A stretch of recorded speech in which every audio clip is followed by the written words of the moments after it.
Who savagely beat and strangled excited bride-to-be Amber Berbiglia in broad daylight under a busy South Carolina overpass, with her car still running nearby?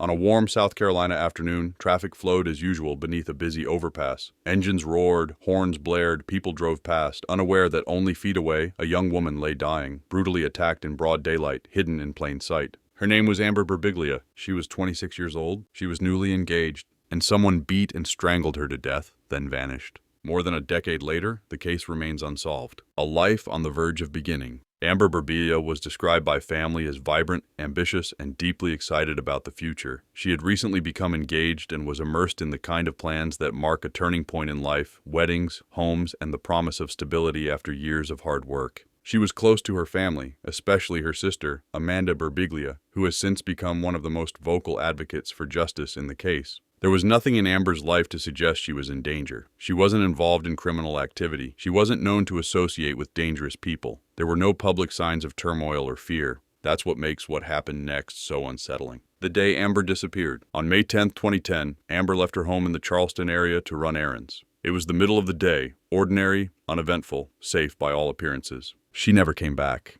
Hours later, concern turned into panic. When authorities were alerted, a search began. What they eventually discovered would raise more questions than answers. Amber's car was found still running, abandoned near a busy overpass in North Charleston. The driver's door was open. Her belongings were inside. Nothing appeared stolen. Nearby, beneath the overpass, partially concealed from passing motorists, Amber's body was found. She had been beaten and strangled. A brutal and personal attack. Investigators quickly determined that Amber's death was not the result of a random accident or medical emergency. The injuries told a horrifying story. She was hit in the face with something so hard that the injury looked like a gunshot wound, said her sister Amanda. She wasn't sexually assaulted, she wasn't robbed. Those details would haunt investigators and family alike.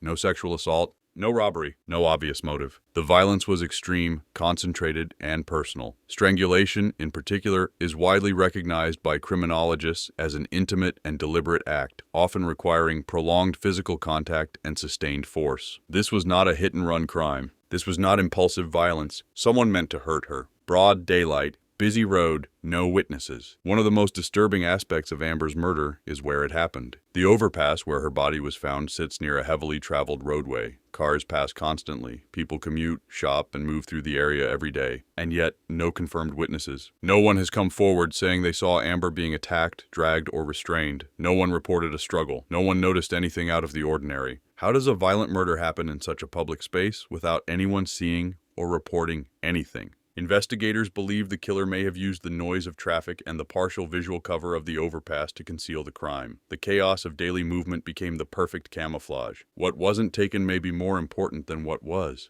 Amber still had her valuables. Her car was untouched. Her purse was not emptied.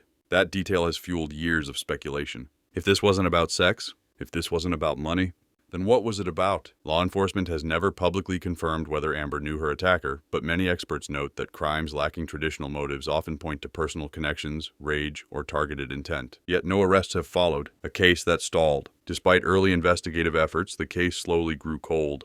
There were no public announcements of strong suspects, no dramatic breakthroughs, no DNA matches announced that led to arrests. For Amber's family, the silence was unbearable. They have repeatedly questioned whether critical leads were missed, whether witnesses were overlooked, or whether the case simply lost momentum over time. As years passed, memories faded, people moved, evidence aged, but Amber's family did not stop asking questions.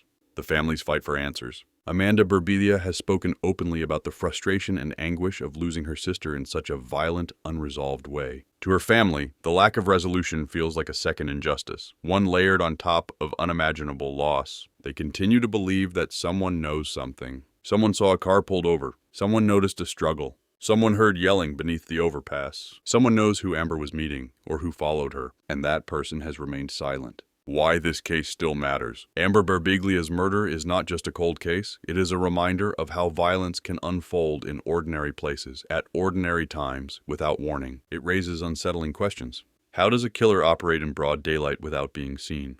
How many people passed by without realizing what was happening? Was the attacker someone Amber trusted? Was this crime planned, or did it escalate suddenly?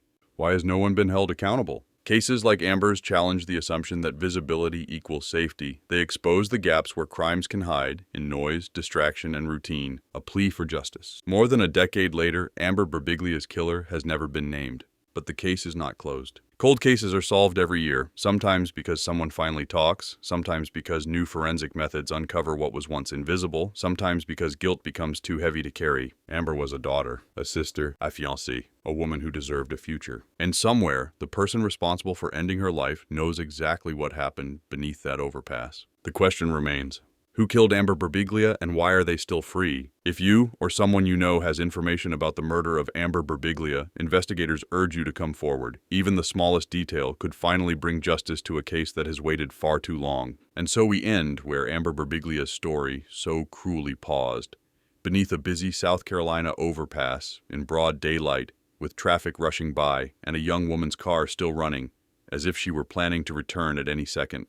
Amber was excited about her future. She was weeks away from marriage, building a life, making plans. And in a matter of moments, that future was violently taken from her in a way that still defies logic, motive, and justice. What haunts this case isn't only the brutality of what was done to Amber, it's the silence that followed. No robbery, no sexual assault, no clear reason, just a ferocious attack so violent that investigators initially believed she had been shot. Someone struck her with overwhelming force, strangled her, and vanished into a world that kept moving as if nothing had happened. Someone knows who did this. Maybe it's the person who was there that day and has lived with the weight of it ever since. Maybe it's someone who heard a confession whispered in confidence, a detail shared in anger, fear, or drunken honesty.